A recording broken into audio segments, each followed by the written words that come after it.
The Orlando Magic have finally done it. They have finally waived the draft rights to Fran Vazquez. Today we're going to get into why he never ended up playing for the Orlando Magic. Was it his girlfriend? Was it his agent? We're going to do our best investigative reporting over here at Magic Digest to really get to the bottom of why he never ended up playing a single minute for the Orlando Magic. He becomes dubiously the only other player outside of Lynn Bias to never play a single minute in the NBA after being a lottery pick.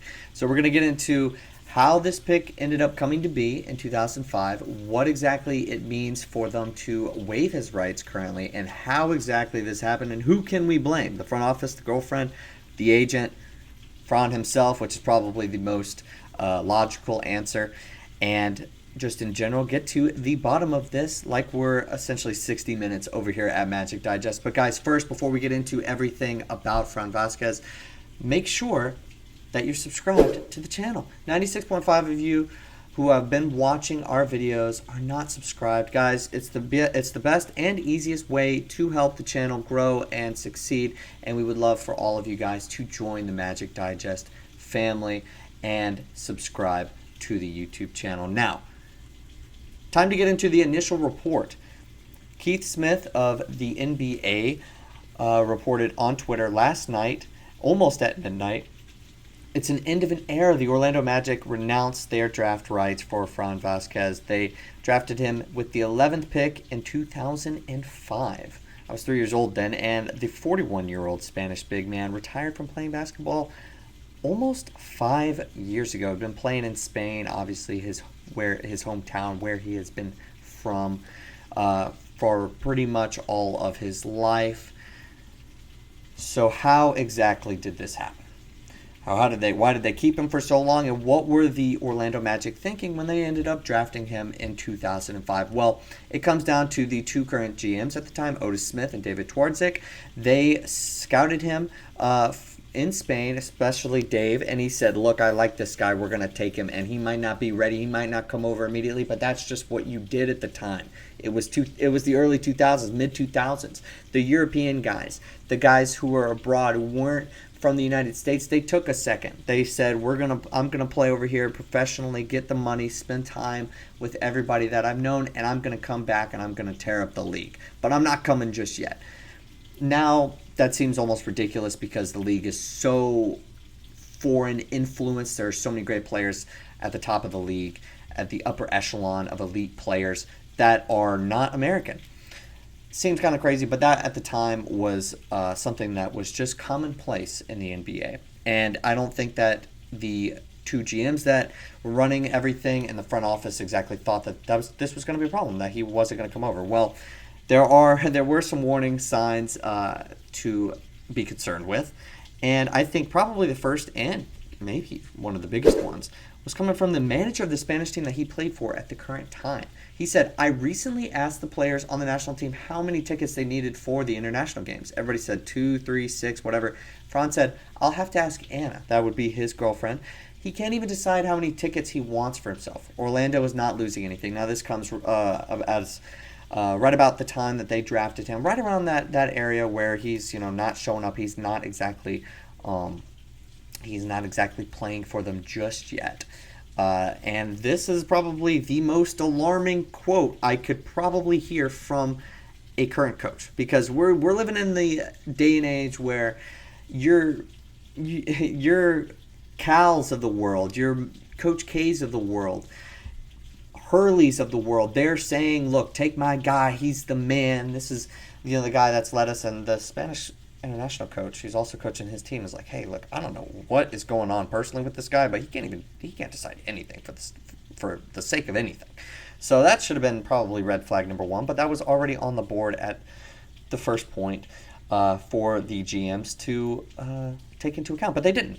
So what else do we have? Well, we have some reports coming from Sentinel reporters at the time who wrote for the Orlando Sentinel, obviously here in Orlando, covering the Magic. The sports reporter George Diaz, he said, the best way I can explain it is that Fran Vazquez was a European country bumpkin who was intimidated by America. Now, maybe this was something that happened at the time. Obviously, there has been a lot of players that have kind of shaken that mold, so to speak.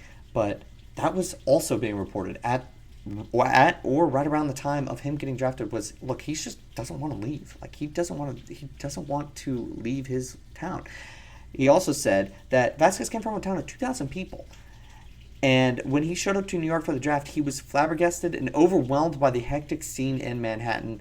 And he also brought his girlfriend, Anna, who told Diaz, Manhattan shocked us quite a bit. Everybody was running down the streets, and we were just looking at them wide-eyed. Now, we're going to have to dive even deeper because there's 2 mentions now of his girlfriend saying, look, I don't want him, or coming over, or this is scary, or I'm deciding everything. So what is going on?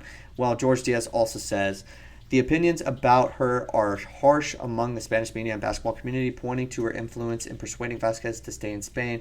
She appears to have a say in everything involving Vazquez, including his interaction with the media. She sat down with Vazquez a few minutes into an interview with the Orlando Sentinel reporter and stayed for the duration. Well, I think it's safe to say that maybe perchance she had some sort of influence on him, but can you really... who are we really blaming here? Are we really going to blame her for everything, for him staying over in Spain for 20 years? I don't know. Was there anything else involved? Well, potentially. I think that his agent, who had been reported to being a little bit of, having a little bit of greed, said, look, I get 10% of your contract if you sign with the Spanish team, if you don't sign with an NBA team, and if you do sign with an NBA team, I get 3%. Well, look, I'm no mathematician, but obviously he's going to probably be making more money, even with the difference in salary, if you were to stay in Spain, because that agent is thinking, that's 7% more, I'm going to divide the difference, subtract the difference, what have you, and I'm going to make more money, and I'm telling him, hey, look, you might as well stay. You might as well listen to your girlfriend. Don't go to the Orlando Magic. The game's tough there. You're not even going to enjoy it in Orlando. It's kind of crazy because he's also saying that Orlando it was also reported that he thought that Orlando was a hectic city as well on top of Manhattan. It's kind of wild to think about because Orlando has grown a lot if you were from here since 2005. So it was a completely different area right now than it was back then. So for him to be overwhelmed by what it was back then, I think we're talking a whole different ball game for sure, without a doubt there. But look, his agent, his girlfriend, what have you, whatever the case may be, he ended up not coming over after all of these years. So why did the Orlando Magic keep his rights? Why do it? Because there was a small cap hold for you to do that for all those years. And look, this is finally the free agency where we were going to use it. So what exactly was going on? Well, I turned to the great Phil Rossman Reich at OrlandoMagicDaily.com for some answers.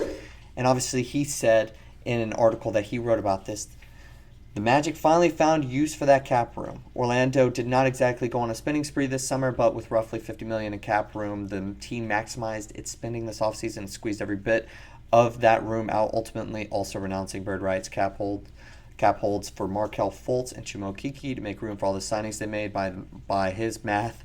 At least the team used the room mid-level exception to sign Goga, and they used most of their free cap room in the renegotiation and extension deal with Jonathan Isaac, increasing his salary from $17 million this season to $25 million. Well, so I guess it goes to Jonathan Isaac. Obviously, they renegotiated they gave Franz Wagner the extension max as well. So they renegotiated Jonathan Isaac, gave the extension max, re-signed just about everybody else. So it made sense when they were trying to really use the cap in a competitive environment to get rid of his cap hold, because he's not going to come play in the NBA ever. He's not even an NBA player anymore. So was it spite? What was it? Like, was it some sort of owner saying, look, man, we drafted him way back when. He said, I'm not coming. There's no way that he will ever come over, and we're going to play him. So we're just going to make sure that he never even has the option to play for anybody else. I don't think that there was ever a hold that he had on the Magic saying, I don't want to play for Orlando. I want to go somewhere else. I mean, shoot, where would he have fit? Utah? I don't know. Trying to think. Like, you got to go to a really, really small market if Orlando's scaring you, but who knows? At the end of the day, no harm, no foul. You could could have ended up drafting a bust anyway.